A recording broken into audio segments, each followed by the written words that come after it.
আসসালামু আলাইকুম। এসো শিখি অনলাইন প্ল্যাটফর্মের পক্ষ থেকে সবাইকে স্বাগত জানাচ্ছি। সাথে আছি আমি মোহাম্মদ মামুনুর রশিদ, পড়াশোনা করছি ঢাকা বিশ্ববিদ্যালয়ের ফিন্যান্স বিভাগে। আজকে একটি গুরুত্বপূর্ণ বিষয় নিয়ে আলোচনা করব, সেটি হচ্ছে অবচয় নিয়ে এবং অবচয়ের সাথে জড়িত সকল প্রকার ধারণা, নীতি এবং বাধা, এ সকল বিষয় নিয়ে আজকে আলোচনা করব। এ সকল বিষয়গুলো কিন্তু অনেক কনফিউশন সৃষ্টি করে, তাই পরীক্ষার আগে তোমাদের কনফিউশন দূর করার জন্যই মূলত আজকের এই আলোচনা। তাহলে চলো শুরু করা যাক আজকের আলোচনা। শুরুতেই অবচয় নিয়ে একটু আলোচনা করি। অবচয় কাকে বলে? অবচয় হচ্ছে স্থায়ী সম্পত্তি ব্যবহারজনিত মূল্য হ্রাস। অর্থাৎ আমরা যে স্থায়ী সম্পত্তি ব্যবহার করি, এর ব্যবহারের ফলে মূল্য কমে যায়। ধরো আজকে তুমি যদি একটা আসবাবপত্র কেনো, 2 বছর ব্যবহার করার পরে তুমি যখন এটা মার্কেটে বিক্রি করতে যাবে, তখন কিন্তু তুমি যে মূল্যে কিনেছিলে সেই মূল্যটা কিন্তু আর পাবে না। কেন পাবে না? কারণ তার মূল্য কমে গেছে। কারণ এটাই হচ্ছে অবচয়, অর্থাৎ স্থায়ী সম্পত্তি ব্যবহারজনিত মূল্য হ্রাসকে আমরা অবচয় বলে থাকি। এখন কথা হচ্ছে, তাহলে ভাইয়া অবলোপন কি বা শূন্যীকরণ কি? প্রসেসটা একই, শুধু কি অস্পর্শনীয় সম্পত্তির ক্ষেত্রে অবলোপন এবং প্রাকৃতিক সম্পদের ক্ষেত্রে শূন্যীকরণ। এখন আপনারা বলতে পারেন যে ভাইয়া প্রাকৃতিক সম্পদের ক্ষেত্রে শূন্যীকরণ কেন বলা হচ্ছে? ধরেন তেলের খনি পাওয়া গেছে, এটা একটা প্রাকৃতিক সম্পদ। এখন এই তেলের খনি যখন আমরা তেলটা উত্তোলন করব, তাহলে দেখা যাচ্ছে ওই জায়গা থেকে তেল কমে যাবে। অর্থাৎ তেল উত্তোলন করলে তেল ওই জায়গা থেকে একবারে শূন্য পর্যায়ে চলে আসবে। এজন্য ওই প্রক্রিয়াকে বলা হয় শূন্যীকরণ। আশা করি তোমরা বুঝতে পেরেছ। অবচয়কে কিন্তু ব্যয় বন্টন প্রক্রিয়া বলা হয়। আবারও বলছি, অবচয়কে ব্যয় বন্টন প্রক্রিয়া বলা হয়। এখন তোমরা বলতে পারো যে ভাই ব্যয় বন্টন প্রক্রিয়া আবার কি? ব্যয় বন্টন প্রক্রিয়া হচ্ছে, ধরো তুমি আজকে একটি মেশিন কিনলা। এখন এই মেশিনটা তুমি যত বছর ব্যবহার করবা সেই মেয়াদের মধ্যে বন্টন করে দিচ্ছ। তুমি যদি একটা উদাহরণ খেয়াল করো, একটা মেশিন তুমি 10,000 টাকা দিয়ে কিনেছো, 5 বছর মেয়াদ। তুমি দেখো 1 2 3 4 5, তাহলে তুমি মেশিনের যে ভ্যালু বা ব্যয়টা এই 5 বছরের মধ্যে বন্টন করে দিচ্ছ। এই জন্যই অবচয়কে মূলত বলা হয় ব্যয় বন্টন প্রক্রিয়া। আশা করি তোমরা বুঝতে পেরেছ। এইবার আমরা চলে আসি আজকের মূল আলোচনায়, যে অবচয়, অবলোপন বা শূন্যীকরণের সাথে জড়িত সকল ধারণা, নীতি এবং বাধা। তাহলে চলো শুরু করা যাক। 1 নম্বর যে বিষয়টি বলছে যে স্থায়ী সম্পত্তি, অস্পর্শনীয় সম্পত্তি বা প্রাকৃতিক সম্পদ, এই সকল সম্পদের ওপর অবশ্যই তোমাকে অবচয় ধার্য করতে হবে। অর্থাৎ অবচয় যে ধার্য করতে হবে, সেই অর্ডারটা আসে এই চলমান প্রতিষ্ঠান ধারণা থেকে। এখন অনেকেই প্রশ্ন করতে পারো, ভাইয়া চলমান প্রতিষ্ঠান ধারণা কি? চলমান প্রতিষ্ঠান ধারণা হচ্ছে যে একটি ব্যবসায় প্রতিষ্ঠান লাভজনকভাবে অনির্দিষ্টকাল ধরে চলতে থাকবে। অর্থাৎ ব্যবসায়িক প্রতিষ্ঠান যদি লাভজনক হয়, তাহলে সে কখনোই বন্ধ হবে না। যদি কখনো বন্ধ হয়, তাহলে সেটি চলমান প্রতিষ্ঠান ধারণাকে লঙ্ঘন করবে। আশা করি তোমরা বুঝতে পেরেছ। এইবার আসি 2 নম্বর।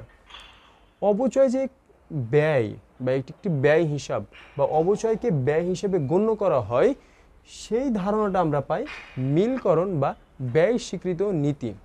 এই ব্যয় স্বীকৃত বা মিলকরণ নীতি বলছে যে অবচয়কে অবশ্যই ওই হিসাবকালের ব্যয় হিসেবে গণ্য করতে হবে। এখন তোমরা অনেকেই বলতে পারো যে মিলকরণ বা ব্যয় স্বীকৃত নীতি কি? মিলকরণ বা ব্যয় স্বীকৃত নীতি হচ্ছে যে একটি হিসাবকালে আয় উপার্জন করার জন্য যত ধরনের ব্যয় সংগঠিত হয়, সেগুলোকে অবশ্যই সেই আয়ের বিপরীতে তোমাকে সমন্বয় করতে হবে।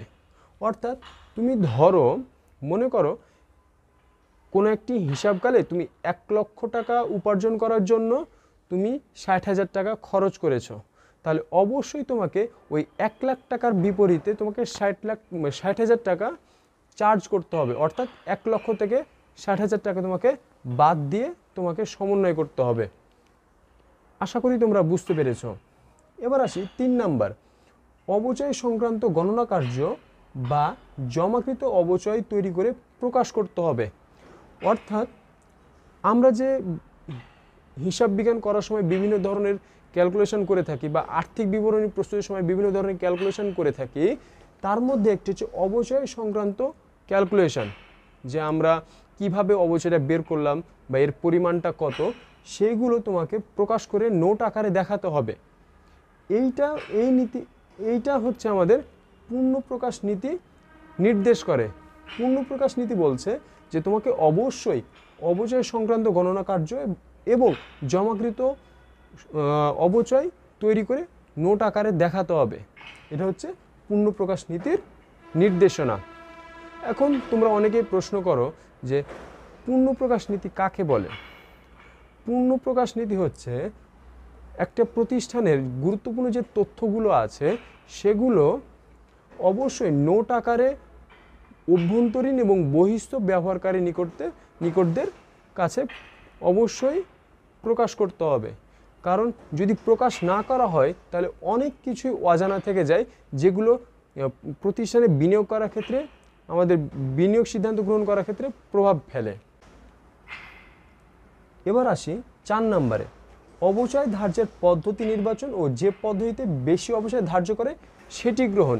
এই বিষয়টি ইন্ডিকেট করে রক্ষণশীলতার বাধা। রক্ষণশীলতার বাধা কি? যে যখন হিসাব নিকাশ করার সময় কোনো প্রকার সন্দেহ থাকবে বা যেখানে ক্যালকুলেশন করার জন্য একাধিক পদ্ধতি থাকবে, সেই পদ্ধতির মধ্যে কোনটা গ্রহণ করব, সেই পদ্ধতি গ্রহণ করতে আমাকে সাহায্য করা হচ্ছে এই রক্ষণশীলতার বাধা। এখন এই রক্ষণশীলতার বাধার মূল বক্তব্যটা কি? এই রক্ষণশীলতার বাধার মূল বক্তব্য হচ্ছে তুমি ওই পদ্ধতি নির্বাচন করবা বা গ্রহণ করবা যে পদ্ধতি সম্পত্তি এবং মুনাফা কম দেখাবে। আমি আবারও বলছি, রক্ষণশীলতার মূল বক্তব্য হচ্ছে সম্পত্তি এবং মুনাফা কম দেখানো। অর্থাৎ তুমি যখন অবচয় ধার্য করবা, কোন পদ্ধতিতে ধার্য করবা? স্থির কিস্তি নাকি ক্রমহ্রাসমান নাকি বর্ষ সংখ্যার পদ্ধতি? এখন এই এতগুলো পদ্ধতির মধ্যে তুমি কোন পদ্ধতি গ্রহণ করবা সেটি নির্বাচন করতে সাহায্য করবে এই রক্ষণশীলতার বাধা। এখন এই রক্ষণশীলতার বাধা আমাদেরকে সাজেস্ট করে যে তোমরা ক্রমহ্রাসমান জের পদ্ধতি বা বর্ষ সংখ্যার পদ্ধতি বা বর্ষ সংখ্যার সমষ্টি পদ্ধতিতে তোমরা অবচয় ধার্য করতে পারো। এই জন্য আমরা বলে থাকি যে অবচয় ধার্যের পদ্ধতি নির্বাচন করতে সাহায্য করে রক্ষণশীলতার বাধা বা রক্ষণশীলতার নীতি। এই ছিল মূলত আজকের আলোচনা। আশা করি তোমরা সবাই বুঝতে পেরেছো। ধন্যবাদ সবাইকে। আসসালামু আলাইকুম।